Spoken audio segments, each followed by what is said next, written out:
Bismillahirrahmanirrahim. Qala al-musannifu rahimahullah wa nafa'ana bihi wa bi ulumihi fid dharain. Bismillahirrahmanirrahim. Wa khamisuha jeung ari nomor kalimana itu arkanus shalah. Eta rukuun ruku bin hinain kalawan dongkok.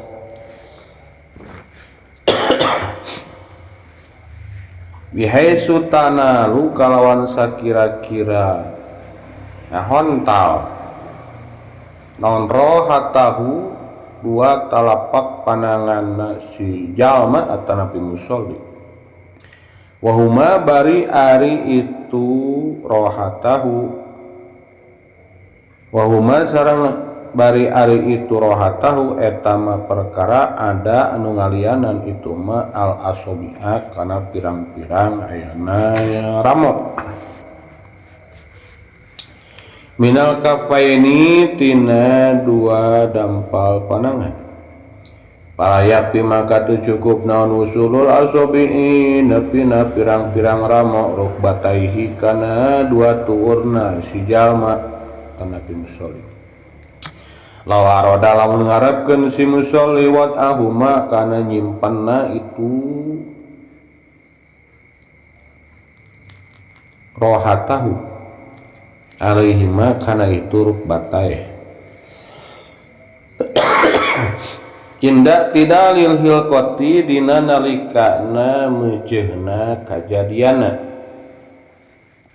azatah ari itu inhina eta aqallur ruku'i pang sakedik-kedikna ruku wa sunnah sareng disunatkeun pi ruku'i dina ruku non taswiyatu dohrin ngaratakeun tonggong wa unukin sareng ayeuna punuk bi ayya muddaha surahna manjangkeun si musolli kana itu bi ayya muddahuma surahna manjangkeun musolli kana itu dohru jeung unku dohru jeung unku hatta yasiro sehingga jadi itu dohrin wa unukin teh eta kasofi hatil wahidati seperti papan musahid lil ittibai karena arah-arah turut ke kanjing Nabi wa duruk bataihi sareng disunatkeun ngalap atanapi nyepang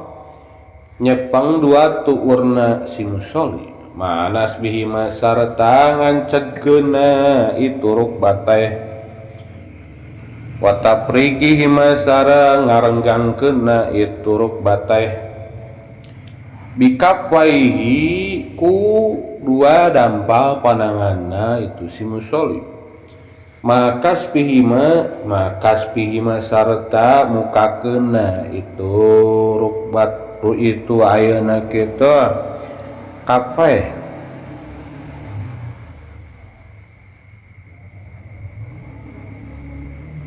maka spihima sarta muka kena itu rukbatahim kan rukbatahim sarta muka kena itu rukbatah watafar rukoti asobihima sarang ngarenggang kena pirang-pirang ramokna atanapi jari-jarina itu kafe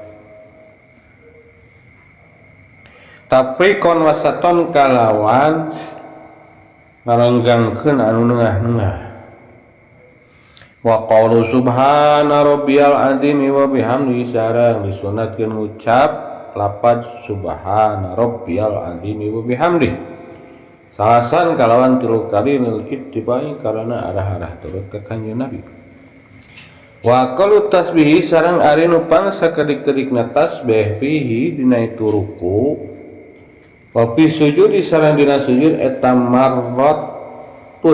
marratun sakali walau binawi subhanallah jeung sanajan kalawan saumpamina lafaz subhanallah wa aksaru jeung ari nu pangseurna itu tasbih eta ihda syarota 11 kali wa yajidu sareng nambahan saman jalma maro anu tos liwat itu man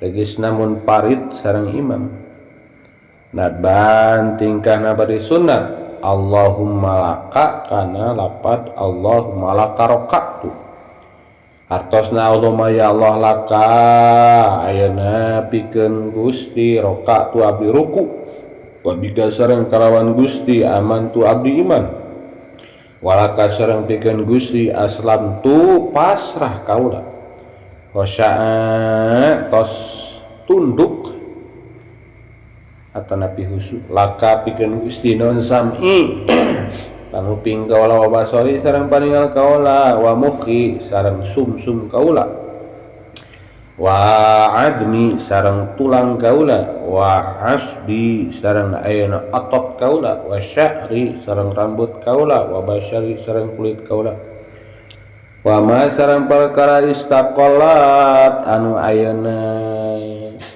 nyangga atanapi anu mawa bi kalawan itu emak naon kodami dampal sampean kaula ai jami'i jasadi tegasna sakabehna jasad kaula lillahi pikeun Allah rabbil alamin anu mangeranan sadaya alam wa yusanu sareng disunatkeun pihina ruku teh wa fi sujudi sareng dina sujud naon subhanakallahumma wa bihamdika Allahumma gfirli maca lapad subhanakallahumma wa bihamdika Allahumma gfirli walau iktasara jeung lamun ngaringkes itu si jalma tanapi musolli ana tasbihi kana tasbih awi dzikri atanapi dzikir pat tasbihu mangkari tasbih eta afdalu langkung utami wasalasu tasbihatin jeung ari tilu pirang-pirang tasbih ma Allahumma laka sarta na lapad Allahumma laka hamdu teh Allahumma laka rokatu gitu lapad Allahumma laka rokatu ila akhirin bikin ka akhirna itu Allahumma eta afdalu langkung utami min ziyadati tasbihi tinimbang nambahan tasbih ila ida asarota dugikeun ke 11 kali Wayukrahu sareng dimakruhkeun naon al-iktisar ngaringkes ala aqali ruku'i kana anu pangleuwih sakedik-kedikna ruku. Wa mubalagatu diatapkeun kana al-iktisar pakana qala wayukrahu al-mubalagatu wal mubalagatu sareng dimakruhkeun naon al-mubalagatu ngabangetkeun kaleuwih bi khafdir ra'si dina nurunkeun sirah anid dahri tina tonggong pihi dina itu ruku wa yusanu sareng disunatkeun li zakarin pikeun lalaki naon ayu japia ngarenggangkeun zakar mirpakoihi kana dua sikuna itu zakar anjan baihi tina dua sisina zakar wa batnahu sareng ayeuna beteungna zakar an pahdaihi dina dua pingpingna zakar pir ruku'i dina ruku was sujudi sareng sujud wali ghairihi sareng diatapkeun kana lidakarin pakal qola wa yusanu li ghairihi wali ghairihi sareng ayeuna disunatkeun li ghairihi pikeun liana itu zakar naon ayyadumma ngumpulkeun goer pihima dina itu ruku sujud ba'dahu kana sapalihna goer libadin pikeun sapalihna deui tanbihun ari eta hiji pangiling-iling yajib wajib naon alla yaksida ulah neja si musolli bil huwihi kalawan turunna teh li ruku'i pikeun ruku goerohu kana salian ti ruku. Palau hawa mangkalamun turun itu si musolli li sujudi tilawatin pikeun sujud tilawah palama balago maka samang-samang sanepi musolli hada ruku'i kana batesan ruku jalahu ngajadikeun si musolli kana itu huwi teh ruku'an kana dijadikeun ruku lam yakfi maka teu cukup itu ja'lu kana ruku teh naon lam yakfi maka cukup itu jalu atanapi ruku bayal jam balik wajib ke itu musolli naon ayan tasiba ngancekeun ayan tasiba ayeuna kitu balik deui anceg we kitu, balik deui anceg itu si musolli sumayar kamu teras ruku musolli kana diri seperti pirang-pirang batur-baturna itu ruku.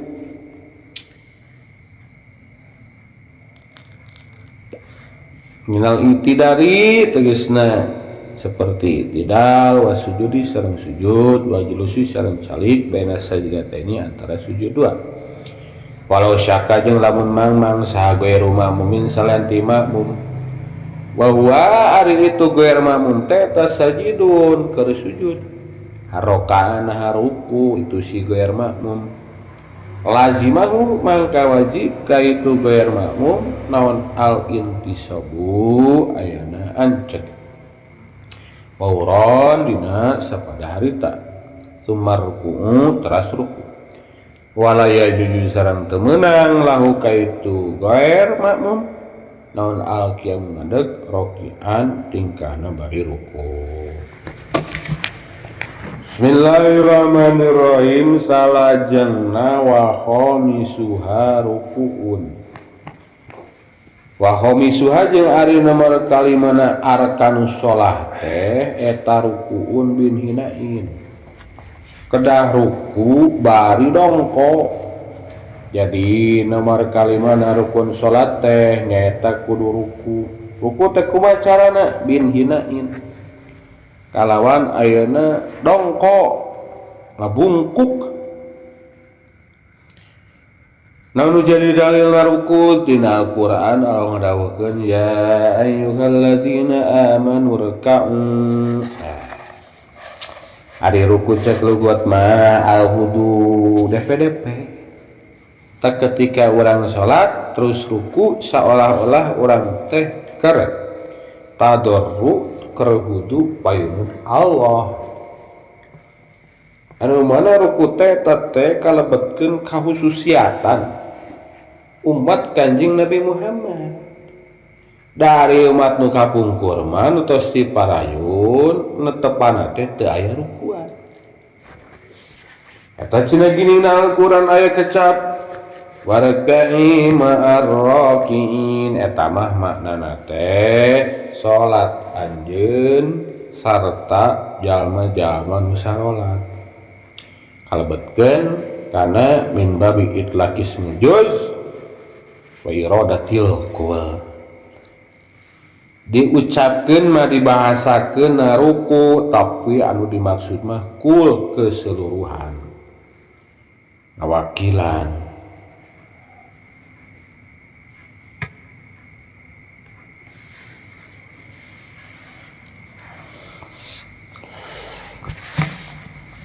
Tah eta kudu binhina kudu ayeuna dongko. Cek nasarana palau syakka hal inhana qadron tasilu bihi rohatahu rukbataihi lazimathu i'adatur ruku li anal asla adam.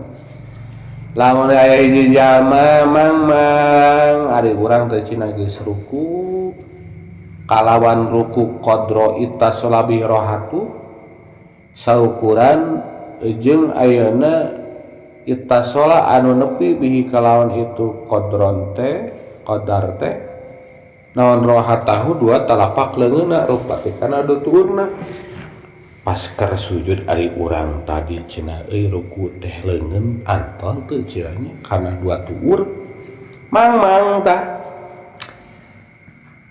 cekna kitab nihayah lazimat hu i'adatur ruku ayana naik balikan deui kana ruku naik heula nangtung tuluy ruku eta sabab pada asalna mah eta teh teu ruku can ruku cenah tapi timbul kitu lagi meureun can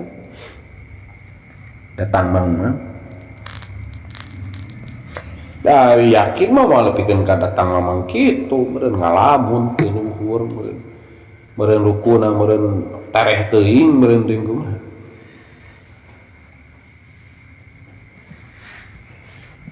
Kumaha carana ruku teh bihaisu tanalu rohatahu rukbataihi. Jadi carana urang ngabungkuk dongko si dua talapak leungeun urang ngahontal atanapi nyekal kana dua tuur. Jadi kudu bari dongko si leungeun kana dua tuur sarana rukuk teh. Wa umama adal asobe anu mana ngaran rohatah teh dua telapak leungeun teh anu salianti jari. Jadi jari mah teu kaitung telapak rohatah mah ieu jero beuteung leungeun. Jari-jari mah teu kaasupkeun kitu. Minal kafain tina dua dampal leungeun. Atuh kulantaran rohatah ayeuna jero beuteung lain ramo-ramona palayak pi usulul asobe rukbat teh teu cukup nepi na ramo-ramo karena dua tuur teu cukup dicomot deu kieu ceneukeun anu kudu antol teh rohatahu talapak tangan lain talapak ramo yang ngaran rohatoh teh ma'dal asobe salianti ramo-ramo minal kafain berarti beuteung teu cukup.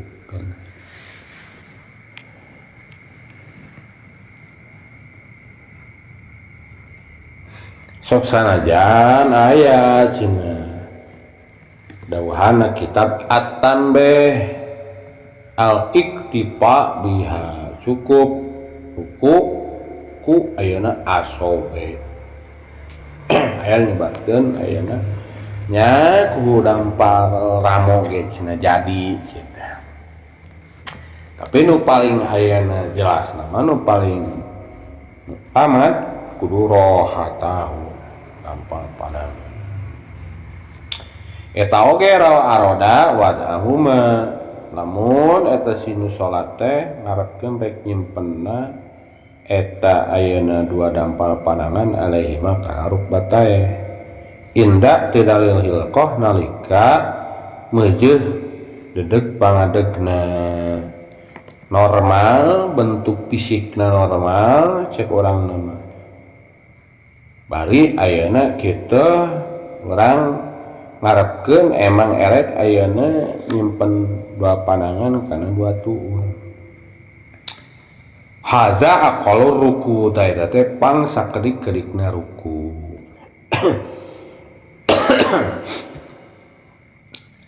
Nu kumaha haza teh eta dongko asalkeun dongko ngabungkuk terus dua talapak leungeun antel karena dua tuur tanapi nyepeng dua tuur gitu. Eta geus kaitungkeun ruku ngan akolna sakitu lain nu afdolna gitu.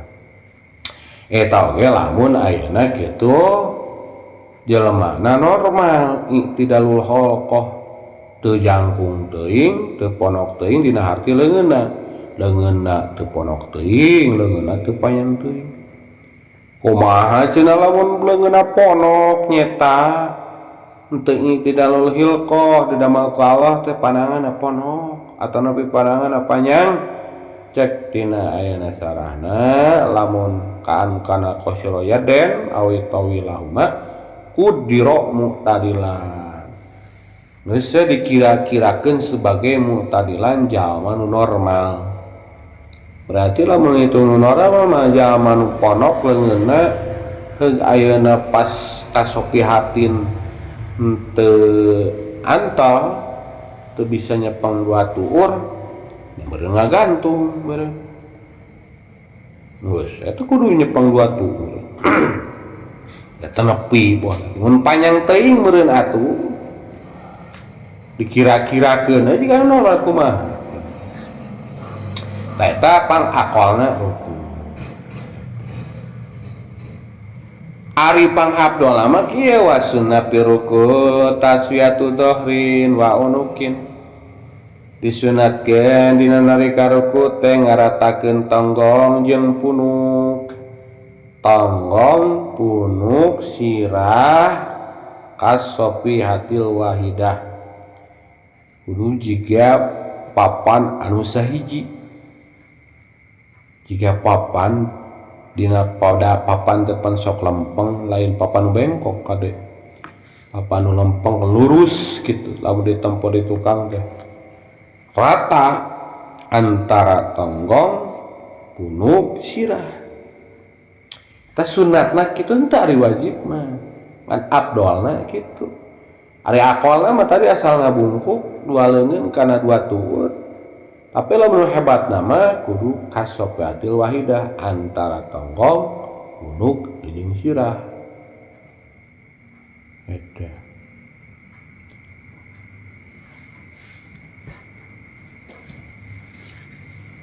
Erek lalaki, erek awewe sami.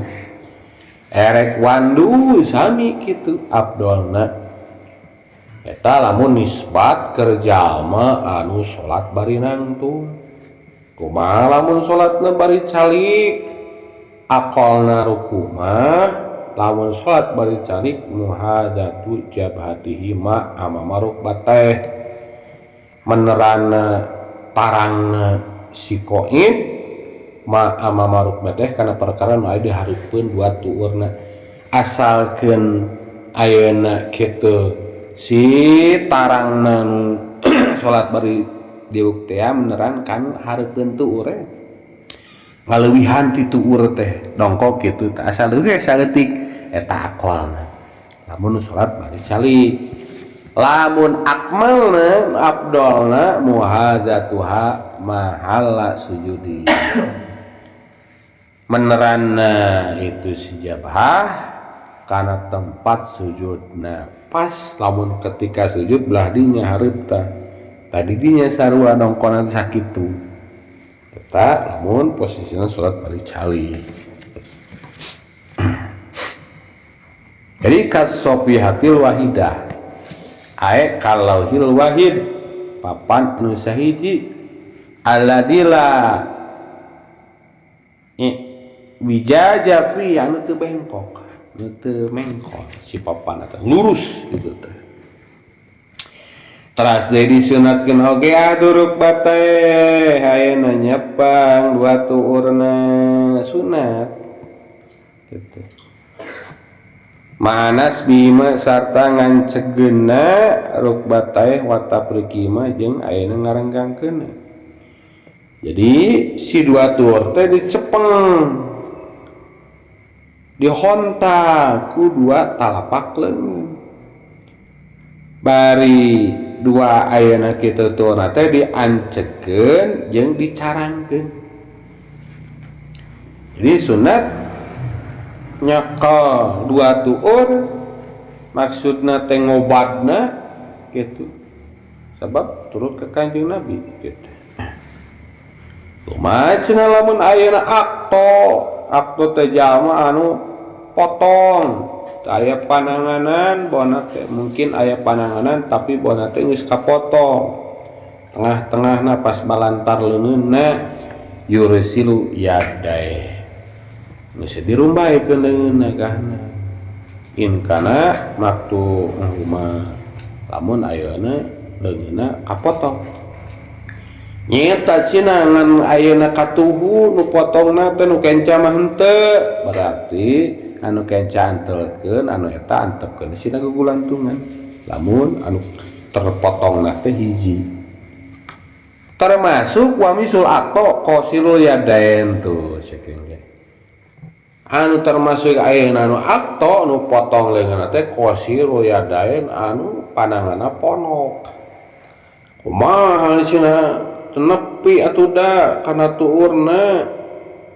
lamun carita nepi bohna teh ngaleuwihan tina ayeuna kasopihatin geus tentang antung we kadinya eta. Nah da sunat ari nyepeng ayeuna dua tuur mah lain wajib.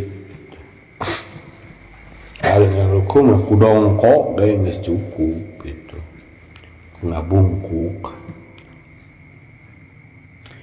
Ari diancekeun cenah rukbatayna. Termasuk ayeuna ngancegeun rukbatay teh rukbatay mah dua tuur anu kudu diancekeun teh sabenerna lain rukbatayna tapi sakoeh jeung pahdae dua pingping jeung dua bitis. Nah, cenah cek ayeuna Syekh Bajuri ngancegeun dua tuur teh samuh we eta mangurahan. Sabab ngaran tur mah moal ayeuna kasifatan ku sifat anceg dan sok kasifatan ku anceg mah ping-ping bitis jeung ping-ping bitis tur mah nu anceg li anar rukbah mau silu toropail pah di tempat nepi tepina tepungna dua tungtung ayeuna pingping wasak jeung ayeuna bitis engselna ari rukbateh mah eta mah engsel mata ketika hayang ngancegeun rukbateh kudu anceg teh pingping jeung ayeuna bitis kitu nya lamun maksudna gitu leuwih jero pebasaan gitu ngecekeun dua tur teh ngecekeun ping-ping gitulah lempeng lurus gitu tah. Jadi pas ruku teh henteu kahareup gitu tah. Atawa ayeuna kagigir lempeng si posisina teh tegak sih. Teu kenor gitu kahareup. Terus deui kudu taprik. Di ayeuna sarangkeun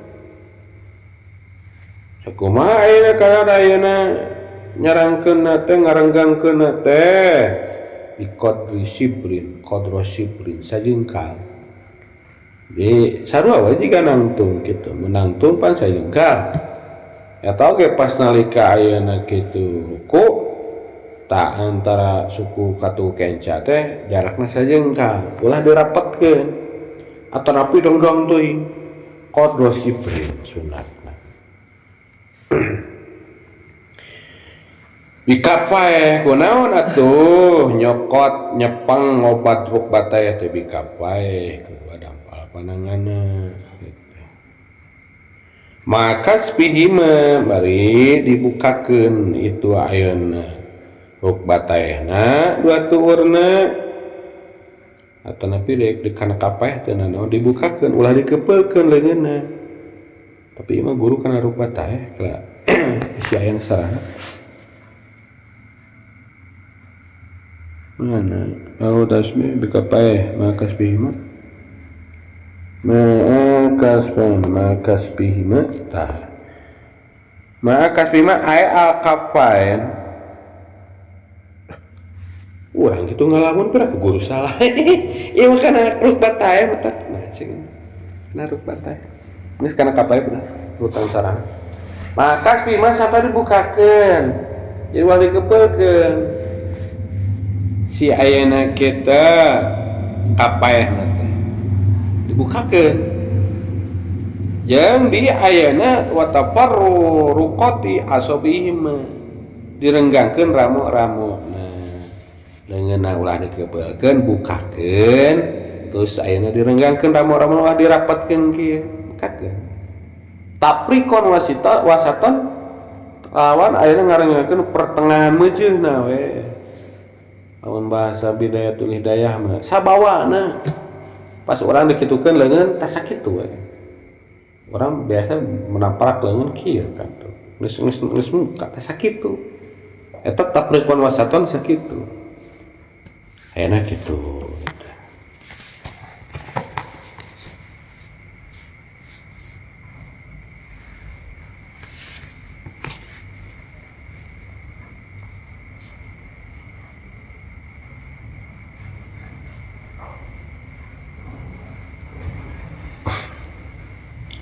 nah bet kudu taprikon wasaton supaya sinale Allah ya ruja badul asobe anil kiblat supaya teu maleng wasapalena ramo dina ngarep ka kiblat supaya ngarep kiblat kitu teh kitu mah lamun dikitukeun pisan oke bakal aya nu maleng di kiblat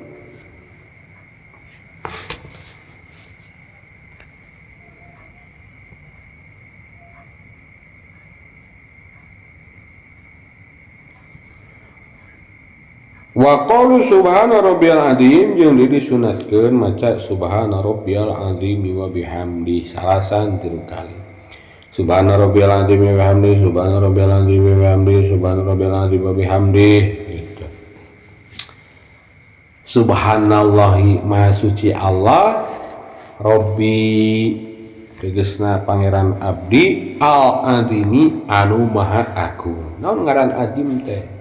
Jadi tina grammar bahasa Arab aya azim, aya jalil, aya kabir. Hampir mirip teh. Azim mulia, jalil agung, kabir besar, agung-agung kene. Naon bedana?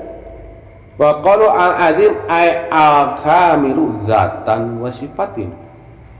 Ngaran azim teh anu sampurna boh dari segi zatna ataupun dan segi sifatna.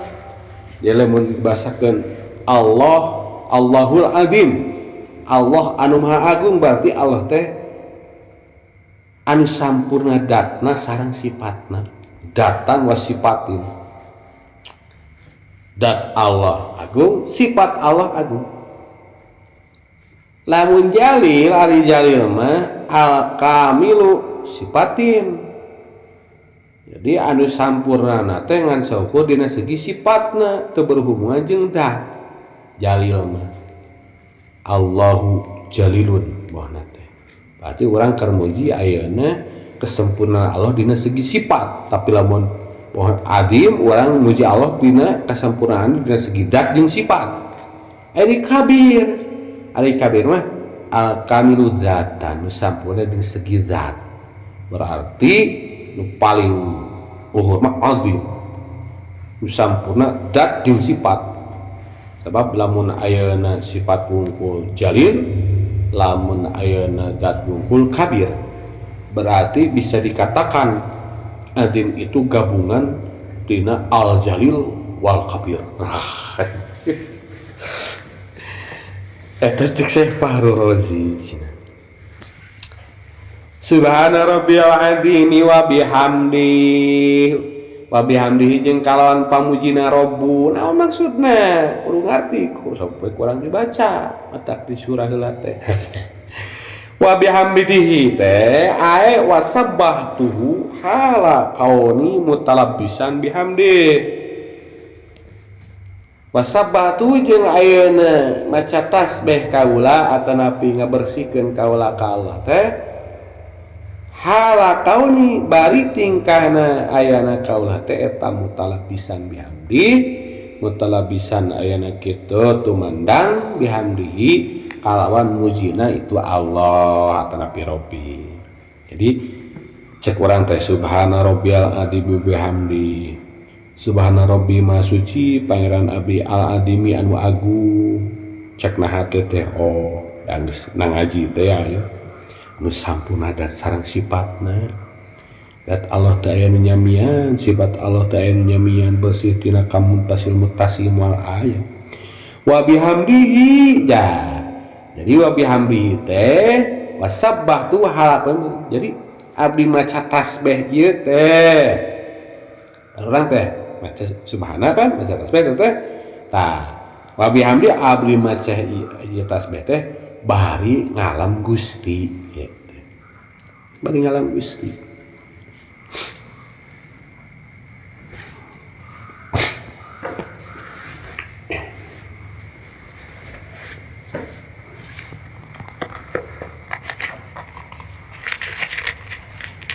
Eta karena ittiba teh turut tumut kana lampah Kanjeng Rasul.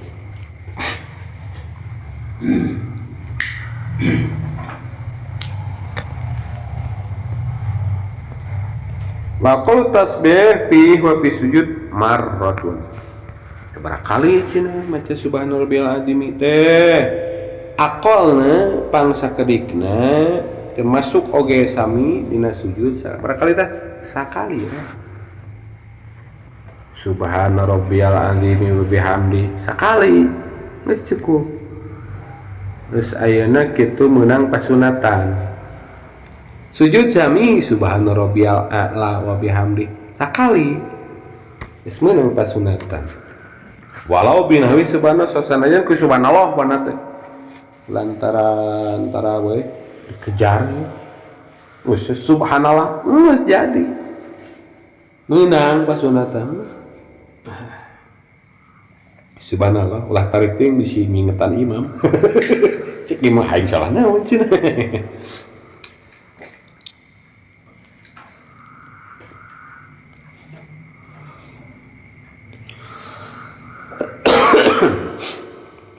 Jadi subhanallah cukup bisa gitu. Bisa hasil pasunatan ku sakali. Lamun adnal kama panghanap-hanapna kesempurnaan 3 kali, 5 kali, 7 kali, 8 kali eta adnal kamalna 3.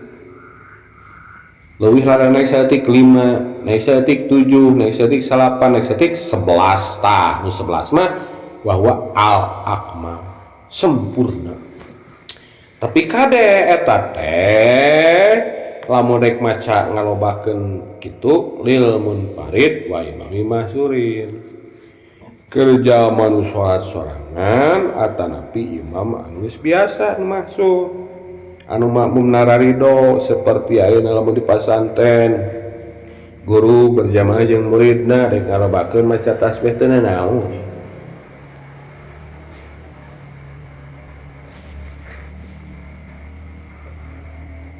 Disyartihim kalawan aya syarat-syarat nama suri. Kumaha lamun ayeuna henteu masuri? Amma imamun ghairuhum fala yazidu ala salas. Lamun imamna imam ghair maksur ulah leuwih tina 3. Seperti imam biasa atana posisi masjidna sisi jalan. Yukrahu cina malahan dimakruhkeun. Sesuai 3 kali. Yukrau lahu dalika litahbib alal muqtadin. Sebab ayeuna keur muqtadin jalma nu turut makmum teh eta ayeuna kitu litahbib kudu diringankeun. Seperti apa urang? Buru-buru rek gawe, buru-buru rek asup sakola, buru-buru rek ka sawah.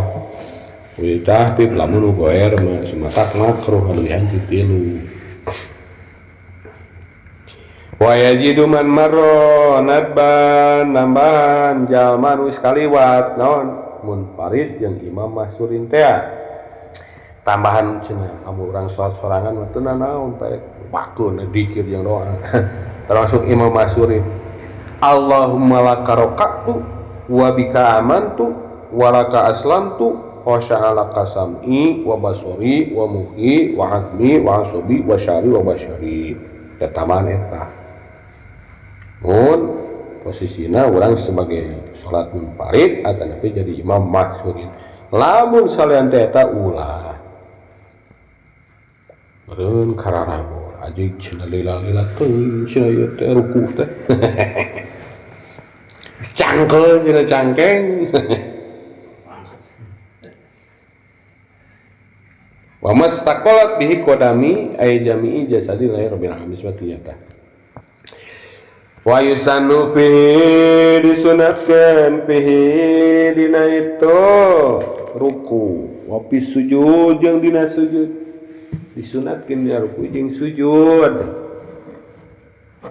Naon subhanakallahumma wa bihamdika allahumma ighfirli. Orang ruku, orang sujud tambahan tah subhanakallahumma wa bihamdika allahumma ighfirli. Subhanakallahumma wa bihamdika lain astagfirullah lain allahumma ighfirli tuntuna beda.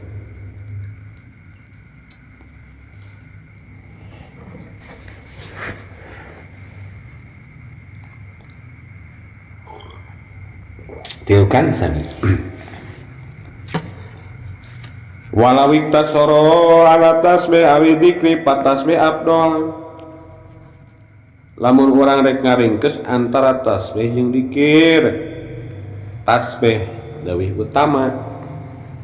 Orang rek ngaringkes rek make hiji maning dikir maning tasbih, maning dikir maning tasbih. Geus tasbih biasa subhana rabbiyal azim wa bihamdih.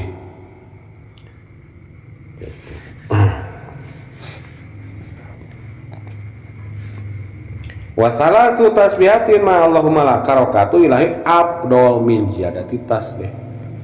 Tilu tasbihan plus Allahumma laka rakaatu bikin ka akhir eta utami tinimbang nambahan tasbih 11 kali.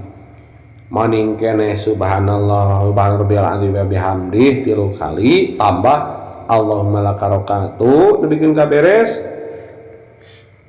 daripada tasbih 11 kali.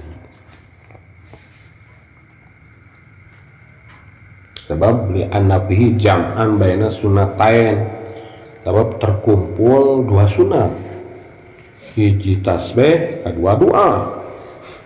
Dikir teh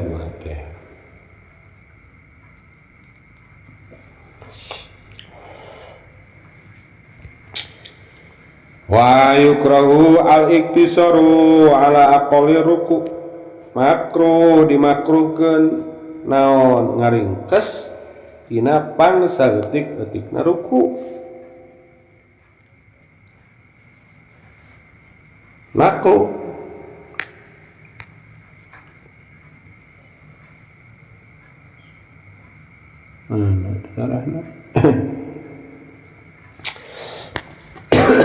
pangsa tinggal ruku kan 3 pohon teh. Hiji ya teu makruh, 2 makruh. Kan tadi ayeuna adna kamal 3 mulaina. Berarti lamun ayeuna kurang ti 3 hiji 2 makruh paling ge. Nyari pasunatan meunang ngan makruh.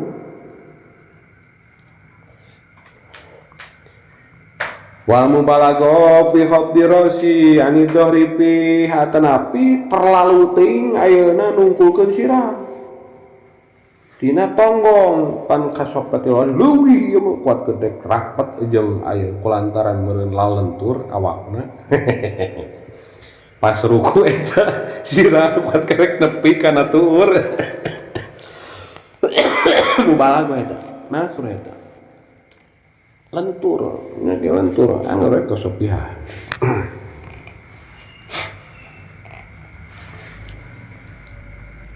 Jadi kudu taswiyah we, kudu rata gitu. Disunatkeun ke lalaki naon ayu japia ngarenggangkeun mirfaqoihi 2 sikuna anjan beh tina 2 sisina. Pas ruku teh 2 siku teh tina sisi-sisi orang teh rada direnggangkeun. Mun awe mah sabalikna dirapatkeun pan. Urang mah direnggangkeun. Batnahu anpah dayeh beuteungna tina 2 pingpingna. Lamun kasupian pasti bakal enggak. Ulah hanap teuing teh jiga tadi mubalagha. Piruku wa sujud boh ka ruku boh sujud sami. Ruku jeung sujud sunat ngarenggangkeun mirfaqoe 2 siku. Jeung deui ngarenggangkeun beuteung tina pingping keur lalaki teh biasa. Keur awe mah justru sunatna kitu. Tapi teu dijelaskeun ya. Aneh betul dijelaskeun. Padahal jelaskeun musane teh pendeda aku yang awe menip. Wanian cek musane cenah aing. Meureun aya tengahna tidak saya buat.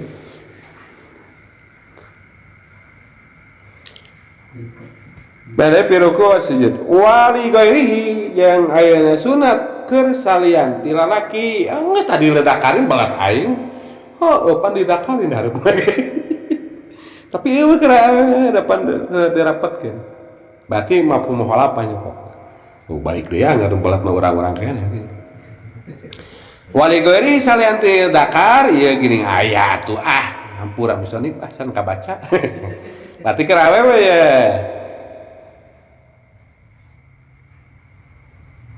Min imra'ah wa unza aya gini awewe jeung aya wandu banci aya duma bihima jadi eta mah kudu dikumpulkeun dirapatkeun lamun karuku rapat teh kumaha bisi muragu nu apit kitu teh set murag insyaallah sabab lamun salat aya nu pola laki ketika direnggangkeun awe gugulantungan lohong eta pas makanan acara Masya Allah sina cek aki-aki hayang teuing gulantungan di dinya.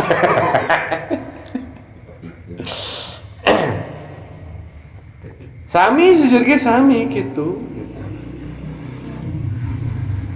Nah eta ayeuna kitu kasunatan. Tanbihun.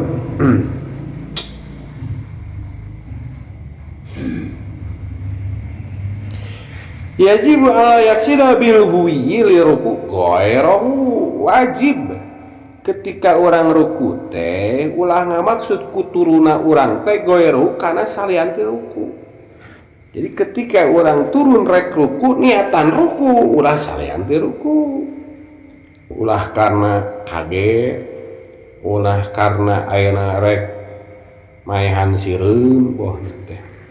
Ulah karena ayeuna kitu nyekot HP buat teh murah.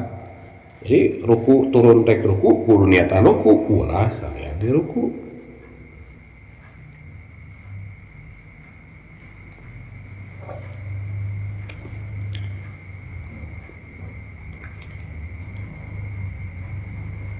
Palau awali sujud tilawatin lamun ayeuna si jalma turun keur sujud tilawah. Turun je rek sujud tilawah.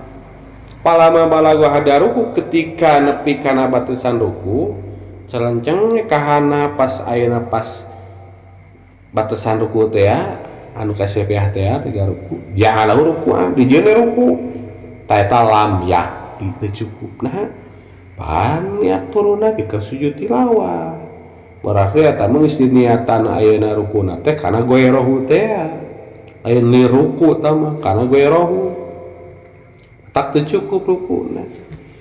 Ruku mah kudu niat ruku ketika orang ayeuna turun rek sujud tilawah dijadikeun ruku sami we eta ge. Jadi kudu ti awalna keneh rek ruku gitu. Ti awalna keneh geus salah dijieun ruku teu jadi. Atanapi ayeuna rek ruku dijieun lain teu jadi sarua kudu ruku mah ruku we. Sebab li wujudi sorif wujudna ayana mengkolkeun rek sujud tilawah kok jadi ruku tak tina sarana tah aya ikhtilaf rada rame tah waktu lipa yang diikhtilafkeun naon pima dina perkara law qara'a imamuhu lamun maca imamna si musolli teh ayat sajdah kana ayat sajdah sumaroka akibat ras ruku itu si imam teh akibat sasosna maca ayat sajdah padonna al-mamum anahu hawa bisa jadi tilawah nyangka sa al-mamum anahu sesuna imam teh eta hawa turun imam teh bisa tilawah imam teh maca ayat sajdah terus ruku cek si makmum ieu rek sujud tilawah cenah ya padahal masih imam terek ruku jadi pas maca ayat saja henteu sujud tilawah ieu imam teh ruku ari sangkaan ayeuna kitu si makmum ieu terek ayeuna sujud tilawah lanyang ka handap kitu pahawa turun si makmum teh lidalika pikeun ayat saja turun ka handap berarti sujud tah mah mau sarta imam turun sangkana teh bakal bareng gitu teh jeung imam sujud tilawah marik imam deui parek imam mah eureun tina ruku teu ka handap manehna ka handap barang paro'ahu lam yasjud nempo si makmum ka imam teh lam yasjud teu sujud cuman aing cenah bakal sujud tilawah sing goreng ruku aing cenah geus diharap kumaha ieu era isin cenah ya pawakopa tu cicing eta si makmum teh anu sujud tina sujudna. Nah, eta masalahna kitu. Ketika imam maca ayat sajdah terus ayeuna turun ari sangkaan ayeuna makmum turun terek ayeuna sujud tilawah padahal ruku turun ka handap. Si makmum mah sujud ari si imam mah ruku kumaha eta hukumna? Faqala al-Jamal Ramli bidawi Syekh Jamal Ramli al-aqrab kal aqrabna kal yang mendekati kepada kebenaran annahu yusabu lahu hada an ruku anu sesuna kalakuan eta yusabu dihitung-hitung lahu pikeun makmum naon hada itu waqafa teh wukuf anu ruku dina ruku pae cenah geus dihitung-hitung ruku tah ge cenah wa yuktafaru zalika lil mutaba'ah jeung dihampura naon dalika itu qasdu lil mutaba'ah karena arah-arah mutaba'ah cekal kahiji mah cek saja ngomong deui cenah bae teh naon dihampura lah cenah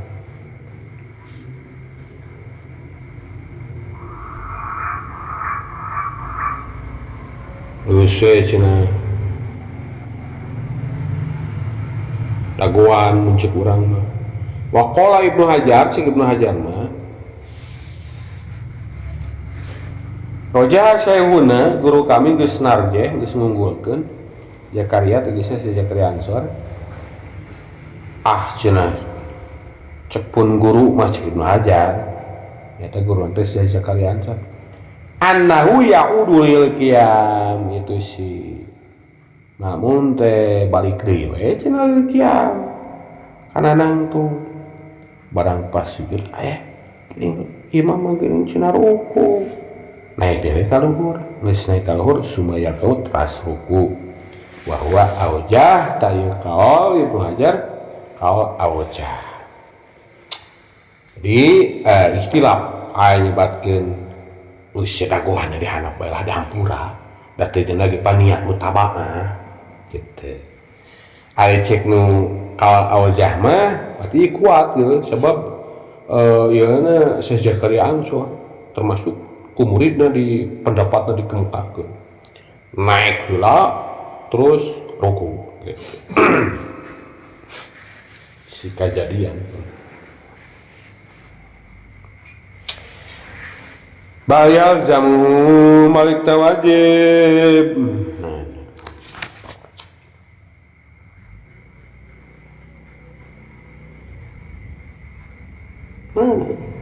malam-malam ada ruku bayal zamu malik tawajib kaita si jalma musolli ayan tasiba balik deui ayeuna ancek sumayar kau teras ayeuna ruku berarti ya akur jeung ayeuna kitu oh eta nu tah teh mirip jeung ieu nya teu sadar aing asin teu sadar perasaan teh beda deui we sarua gini ya jiba aya saya ruku gerhu kalau hawal si tilawatin alam bawah ada ruku jalur rukuan dayapi untuk kita bayal jamu ayan tasiba balik ke atas jamu teh ayan tasiba ancek deui naik ka luhur sumaya kau mirip seperti tadi Ibnu Hajar Zakaria Ansor kana dirihi minang itidal wa sujud julus jika balad-balad ruku itidal cenah diuk sujud yuk antara sujud dua sami gitu ketika orang lamun ruku gini lamun pas cengkat na ruku biasa nemu orang lantaran imam baren husud teuing rukuna rasan sugan geus naik barang cengkat ruku kene ruku deui ke cengkat imam milu cengkat kabeh rek carita itidal rek carita sujud rek sadiuk maksud kitu tah kasusna seperti itu kana dirihi seperti kasusna aya dina ruku gitu enak jadi inget jadi kanteng lah karena salah lain mah ya mah pala hawal sih tilawatin pala malah ada ruku jangan rukuan lam yakfi ya mah hubungan karena lam yakfi takadinya gitu ketika orang itidal teu niat itidal ketika orang sujud teu niat sujud ketika orang ayeuna cengkat tina sujud teu niat cengkat tina sujud karena motif lainnya mungkin karena kaget mungkin karena non wae eta kabeh lam yakfi kitu atuh surahna tapi tak salah tak nu orang dong harua gitulah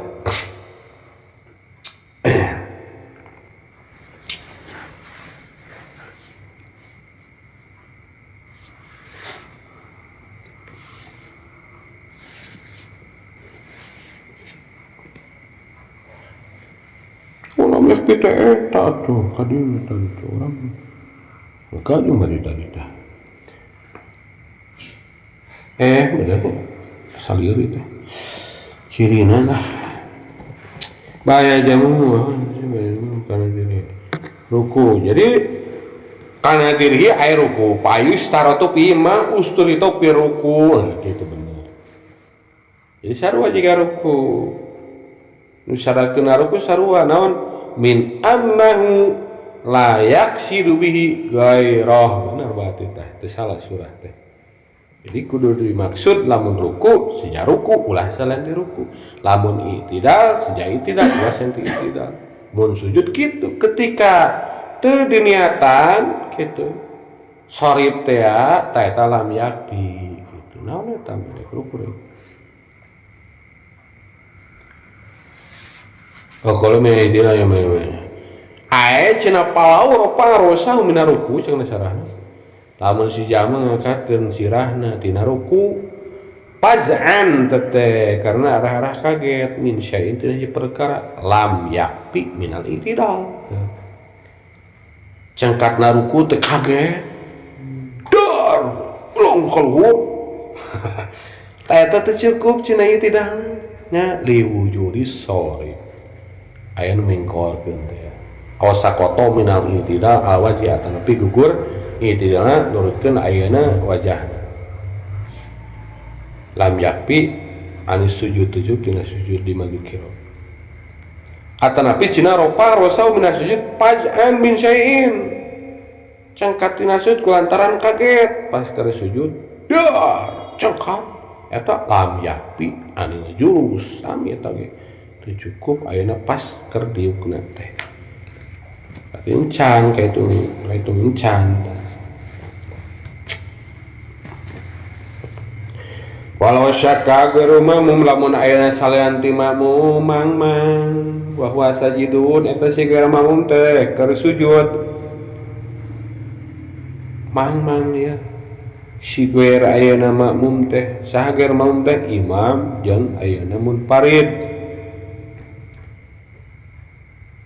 mang bari kayaan keur sujud mang kumaha harrokaa nah maneh teh geus ruku can pas keur sujud imam atanapi salat ngerangan wer makmum intina mangma cek imam teh ari urang tadi cenah ayeuna kitu ruku teu cenah atanapi salat sorangan urang ari urang tadi tersujud emang ruku teu laziman al-intisab fauron summa ruku wajib cengkat deui ancek terus ayeuna ruku pada harita gitu.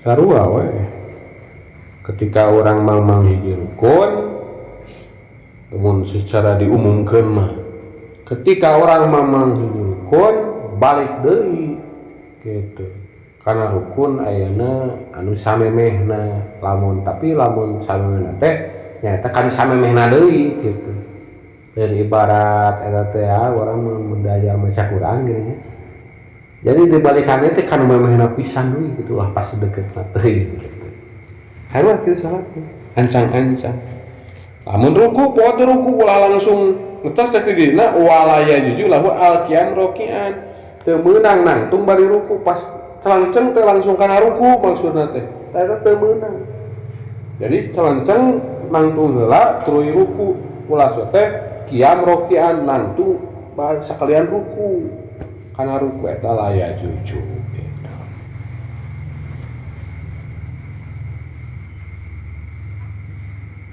Main makasa cina lihat ada karo batolat suatu lamun ngalamun tadi aing cina ruku teh ngahulang batal salatna watak basah cenah cek tadi pawuro kudu cepat-cepat mang bobol geus naik gitu nang terus ruku sakumaha dina balad-baladna tina ruku tidak jeung lainna kitu sami ketika mang menuju rukun buru-buru balik deui ulah di lamunan gitu terus ruku gitu teu meunang ayeuna nangtung bari ruku aya layaju lahu ayan tasiba ila hadi ruku teu meunang ayeuna keur eta si jalma teh anceg kana batasan ruku dina hati langsung ruku eta teu meunang.